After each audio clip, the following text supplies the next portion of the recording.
예, 안녕하세요. IT 경영은 뭐고 스마트 경영은 뭐죠? 두 개가 달라요, 같아요? 사촌지간인가? 예, 김영기 대표님 어디 계시죠? 예, IT 경영이 뭐죠?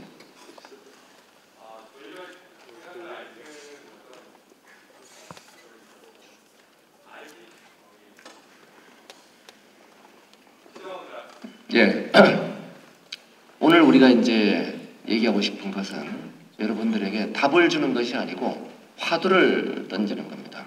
그래서 앞으로 이 세상에서 경영, 매니지먼트란 자원을 결합해가지고 새로운 가치를 창출해 나가는 일련의 행위다.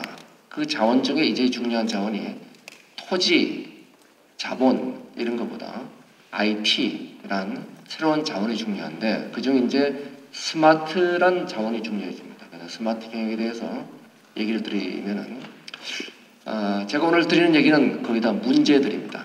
답은 없습니다. 자, 지금 많은 기업들이 성공을 했어요.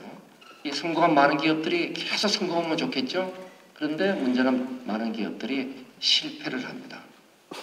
그래서 왜 성공한 기업들이 실패를 할까? 왜 GM이나 소니나 도요타 같은 어마어마한 기업들이 실패를 할까? 왜 노키아가 어려워질까? 왜 블랙베리가 가라앉고 있을까? 실제 기업의 역사를 보면은 보이시는 것처럼 시대가 변할 때 살아남는 기업보다는 오히려 사라지는 기업이 훨씬 많습니다. 이 메인프레임 시대에 주도했던 기업들 중에서 미니컴으로 갈 때 살아남은 기업이 거의 없어요. 미니컴에서 PC로 가면은 당연히 쉬울 것 같은데 살아남는 기업들이 별로 없습니다. 똑같은 일들이 계속 벌어지고 있어요. 데스크탑에서 또 모바일 인터넷에서 이런 일들이 벌어지고 있습니다. 과거 시대의 강자가 미래 강자가 아닌 것이 더 일반적이다.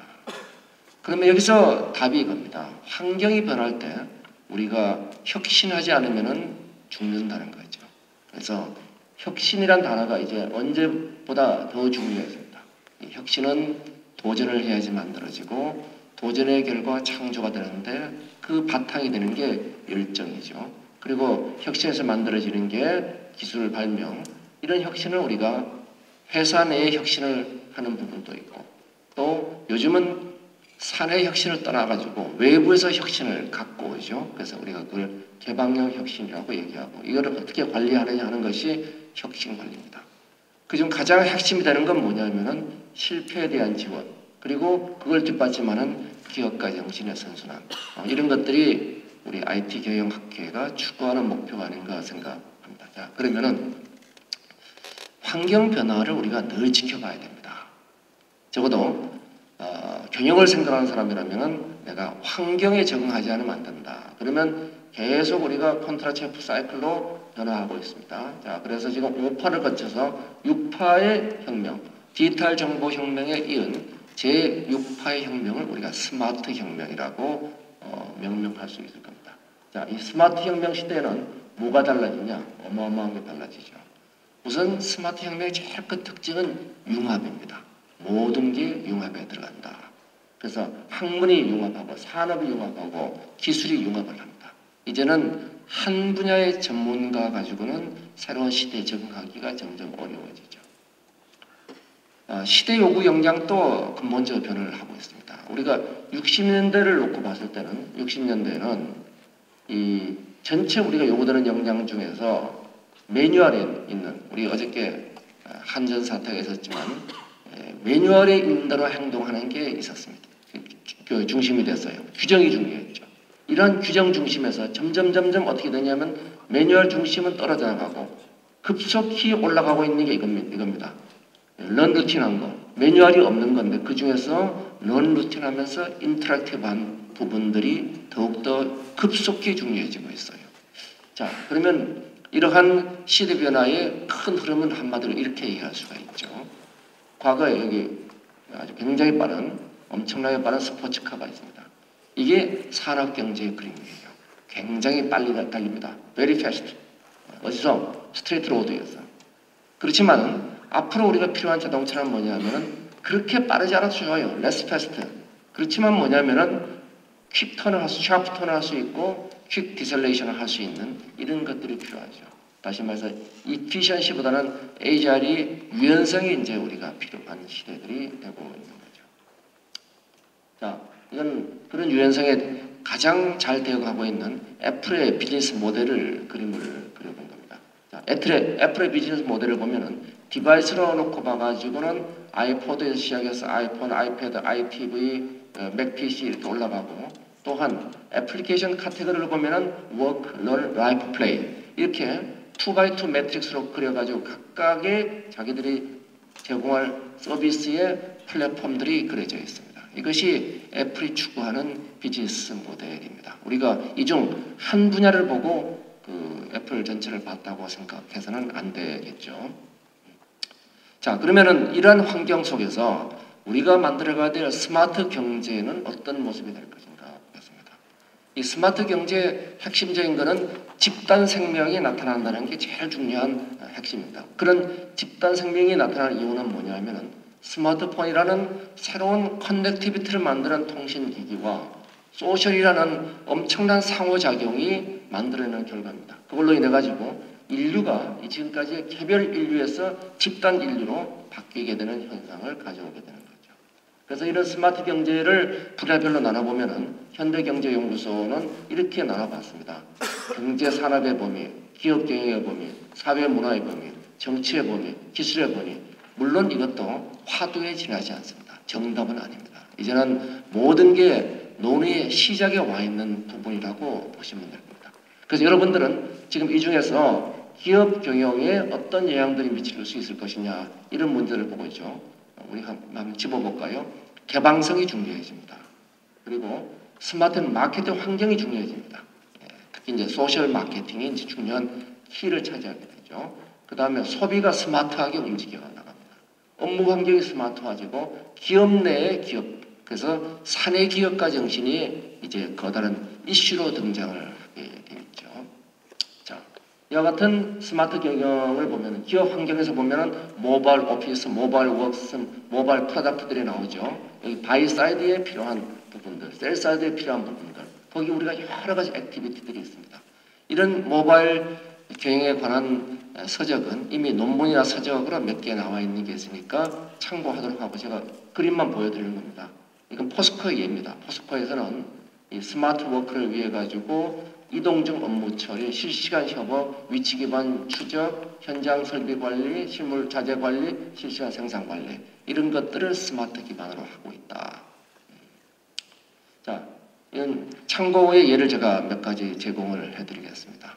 그래서 스마트 경영의 툴을 보면은 여러분들이 키워드로 앞으로 생각을 해야 될 것이 뭐냐면은 적어도 IT 경영을 꿈꾸는 사람들에 하면은 클라우드 환경이 우리 경영에 미치는 변화가 어떤 것이 될 것인가 한번 보셔야 됩니다. 또 스마트 디바이스는 어떻게 발전해 나가야 될 것이냐, 스마트 컨텐츠는 어떤 형식으로 가야 되는 것이냐, 그리고 그것이 추구하는 결과적으로 만들어내는 인사 조직의 혁명은 어떻게 일어날 것이냐. 지금까지 우리가 생각했던 조직 구조는 완전히 바뀐다고 뒤집어질 거라고 봐야 될 겁니다. 오픈 이노베이션, 이제는 개방 혁신이 혁신의 주역을 이루게 됩니다. 사내에서 혁신이 되는 것이 아니라 혁신을 외부에서 제휴를 통해서 가져오게 됩니다. 이런 개방 경영 기업의 조직이 이제 다 열려야 됩니다. 그래서 개방 경영의 혁명이 닥쳐오게 되고 그걸 뒷받침하기는 원격 협업 툴들이 익숙해져야 됩니다.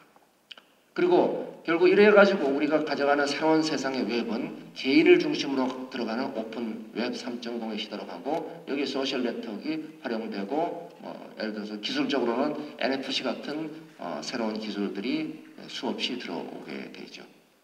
참고자료를 보고 스스로 공부를 하시고 이 참고자료는 제가 IT 경영 홈페이지에다가 별도로 올려놔 드리겠습니다.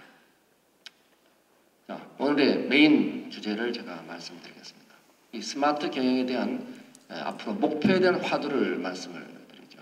이 단순한 기술적 진보가 아니다라는 겁니다. 스마트 경영이라는 것은 근본적으로 우리가 어떻게 문제를 봐야 되느냐 그러면은 이 기업 경영 환경이 단순계에서 복잡계로 갑니다. 우리 국민 경제를 보면은 알 수 있는 것이 단순한 경제 환경에서는 과거 사회주의 계획 경제가 나름대로 의미가 있었어요. 그렇지만 경제 환경이 복잡해지면서 국가 경제에서 이건 무너졌습니다. 시장 경제가 되죠. 왜냐? 시장 경제만이 복잡한 또 굉장히 빨리 변하는 환경을 적응할 수 있기 때문이죠. 기업 경영도 마찬가지입니다. 지금까지 우리가 경영학에서 공부했던 많은 부분들은 뭐냐 하면은 기계적이고 통제적이고 합리적이고 이러한 경영의 관점에서 문제를 봤습니다. 근데 이러한 경영의 관점은 뭐하고 비슷하냐면 과거 국가 단위의 계획 경제하고 비슷해요. 이러한 계획 경제 시스템이 더 이상 워킹하지가 않습니다. 이제는 뭐냐면은 기업 자체가 스스로 생명을 가진 조직으로 움직여줘야 되는 것이 스마트 혁명이 일어나는 스마트 경영의 키워드가 되겠습니다. 이제는 기업들이 어떻게 만들어지냐? 생명을 가진 기업들이 탄생합니다. 왜냐? 생명 그 자체가 가장 환경 변화에 대한 적응력이 있죠. 그것이 바로 우리 생명이 가진 힘입니다. 그러면 이런 생명 현상들이 어떤 특징을 갖고 있는가 보면 여기 있는 네 가지 중요한 특징을 가지고 있어요. 첫 번째가 옴사스러움, 홀리스틱합니다. 그래서 옴사스럽다. 부분이 전체를 반영하죠. 하여튼 옴사스러움. 두 번째가 비선형적인 상호작용을 합니다. 세 번째가 자기증식을 해요. 네 번째가 기능은 분할되지만 시스템은 통합되는 구조를 가지고 있습니다. 자, 다시 볼까요? 우리 생명체가 무생물로부터 시작해서 진화했어요. 이 단세포 생물이 자기 조직화로 발생을 해가지고 다세포로 가면서 제한된 차원의 시너지를 만들기 위한 가장 좋은 수단이 다세포 동물로 갔던 거죠. 이것이 척추 동물로 오면서 백본이 만들어집니다. 백본이 만들어지면서 고속 정보가 채널이 만들어져요. 그리고 포유로 올라가면서 항원성이 뒷받침하죠. 대외 경쟁을 위한 대내 협조가 이루어집니다. 이런 생명체 진화 과정에서 보면은 인간이 가지고 있는 세포 60조에서 100조 개의 세포 중에서 어느 한 세포도 너는 코의 세포가 되라, 너는 눈의 세포가 되라, 너는 입술의 세포가 되라 지시하는 세포가 없습니다. 그렇지만 스스로 한 개의 수정란으로부터 출발한 하나의 세포가 60조 개의 세포로 분화되면서 각각 자기 조직을 해나갑니다. 그 결과 우리 손을 보면은 손의 한 부분이 몸 전체를 반영하게 됩니다. 생명의 가장 중요한 특징은 부분이 전체를 반영한다는 거죠. 우리가 여기 레이저 포인터가 굉장히 좋은 레이저 포인터를 주셨는데 저는 참 이 로지텍 좋아합니다. 그런데 이거의 한 부분을 떼가지고 제가 아무리 분석해 본들 전체 설계 도면이 없습니다. 그렇지만 인간의 세포 하나를 떼가지고 보면은 전체 유전자 정보가 들어있어요. 부분이 전체를 반영하게 됩니다. 이 부분이 전체를 반영하는 이 현상이 자기 조직화의 결과입니다.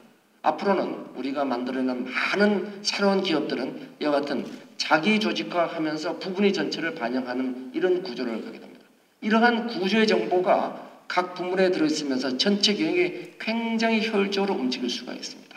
자, 두 번째는 비선형적인 상호작용을 합니다. 우리 딜타이가 얘기하듯이 강은 강물을 따라 흐르지만 강물 자체가 또 강을 바꿔 나가죠. 즉 뭐를 하느냐? 강물과 강은 각과 을의 관계가 아니라 서로가 상호작용을 하는 관계에 있습니다. 우리가 y = ax란 수식을 풀 수 있느냐? 우리 쉽게 풀 수 있다고 생각하지만 a가 상수가 아닐 경우는 저건 무지하게 어려운 비선형적인 복잡계가 되어버립니다. 지금 이런 a가 상수가 아닌 것이 강과 강물의 상호작용입니다. 이런 비선형적인 상호작용이 일어나면서 엄청난 정보가 발생하게 됩니다. 이거를 전체적으로 풀어나가는 건 불가능합니다. 그래서 부분 적응성이 필요하고 포지적인 의사결정력이 필요합니다. 앞으로는 기업 경영에서 굉장히 중요한 부분이 협업 간에 누가 누구를 일방적으로 지시하는 것이 아니라 협업을 통해서 상호작용으로 의사결정이 만들어지는 이 체제가 중요합니다. 이것이 과거에는 불가능했습니다. 그렇지만 앞으로는 가능해집니다. 뭐로 가능해지냐? 스마트폰이 만들어가는 세계의 변화가 그걸 만들어주죠. 네 번째 특징이 기능은 분할되어 있지만 시스템은 통합되어 있습니다. 우리가 사람을 보면은 뇌가 있어요. 심장이 있어요. 위장이 있어요. 간장이 있어요. 신장이 있어요. 각각이 하는 역할이 마치도 우리 기업 경영에서 보면 경영진, 자금, 영업, 필드 서비스, 관리 이와 같은 역할들을 담당을 하고 있습니다. 우리가 오장육부의 우리 전체 기업의 경영 조직을 그대로 비례해서 볼 수가 있어요.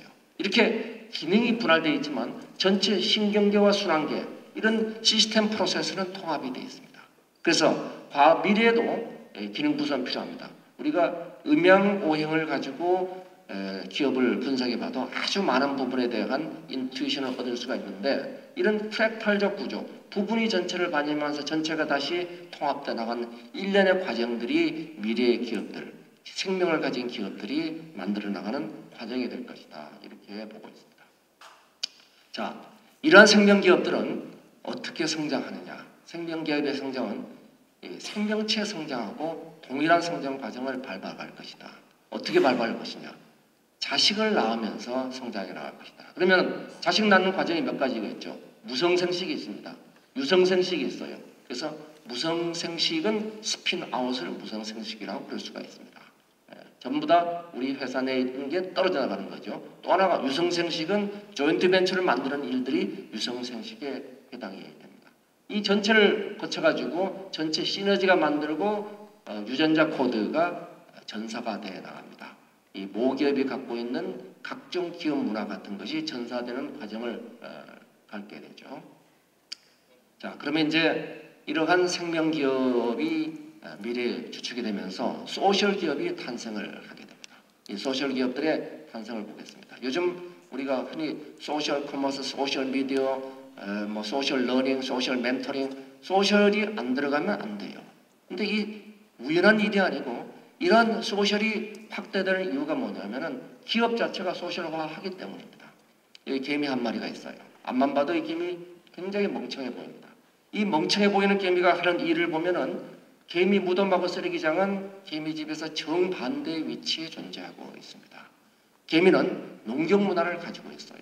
그래서 나무잎을 따다가 개미집에 갖다 놓고 그걸 길러서 먹습니다. 곰팡이를 주는데. 근데 그 일도 하기 싫으니까 뭘 하느냐면 노예를 잡아다가 시킵니다.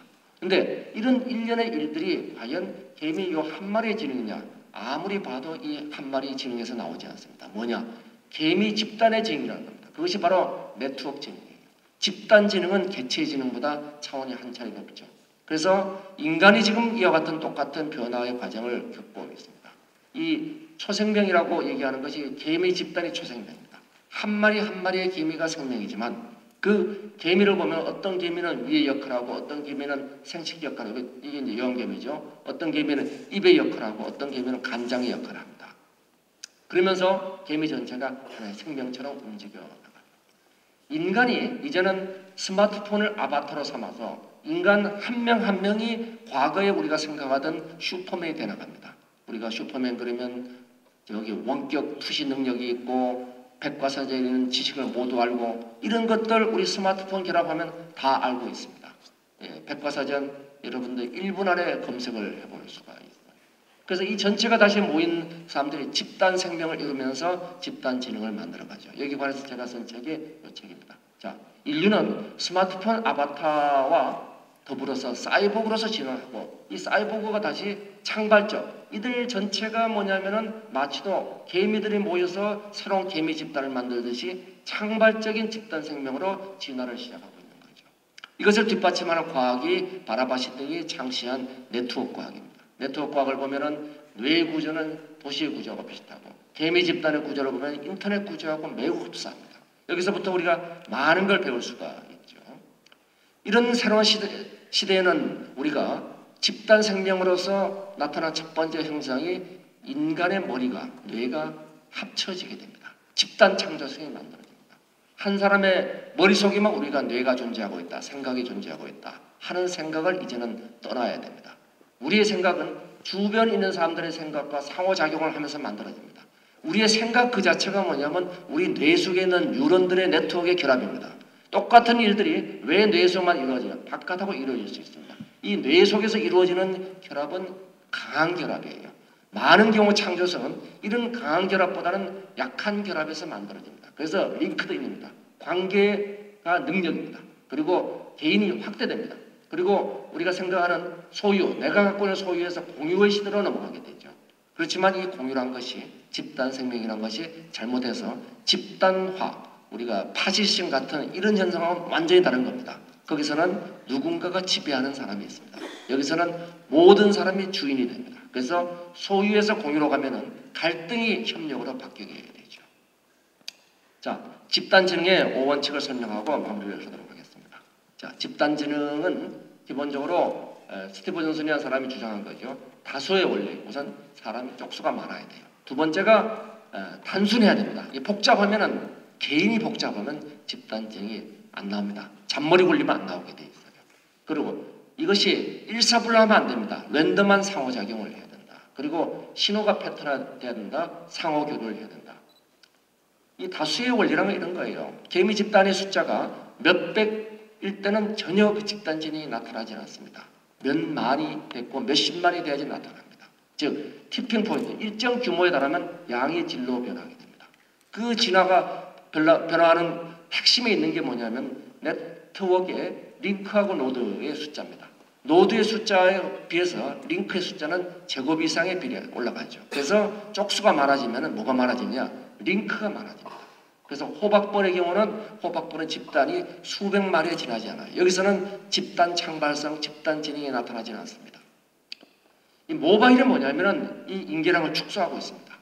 이 링크의 숫자를 늘리고 있어요.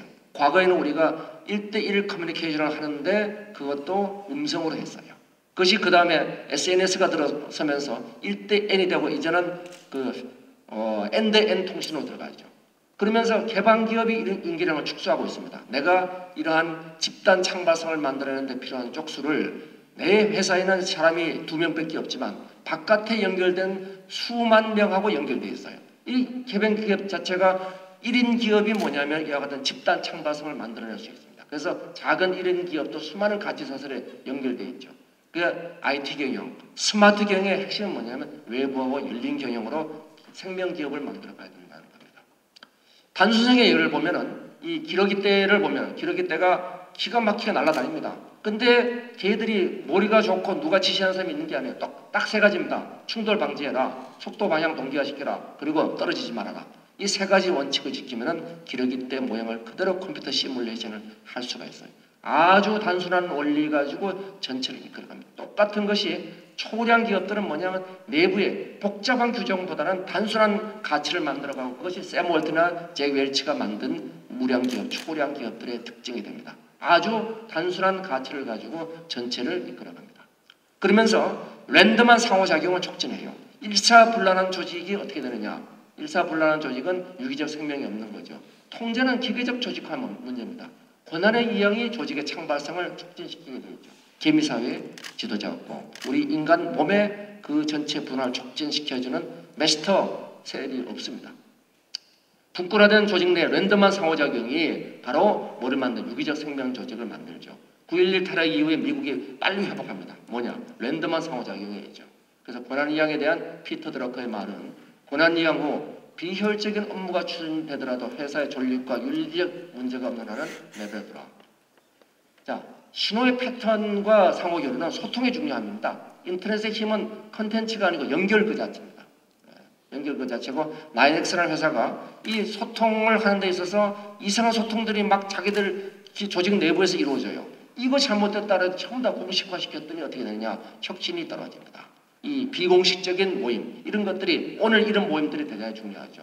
창발적 경영의 핵심은 끊임없는 소통으로 상호작용을 극대화하는 데 있고 집단의 이익을 위해서 헌신하는 개인의 조화로운 행동 속에서 발생된다. 그래서 개인 차원에서 업무, 조직, 산업을 거치면서 이 생명을 가진 새로운 기업으로 발전해 나가는 것이 이 스마트 경영이 추구해야 될 화두라고 던지면서 오늘 얘기 여기서 마치겠습니다. 감사합니다.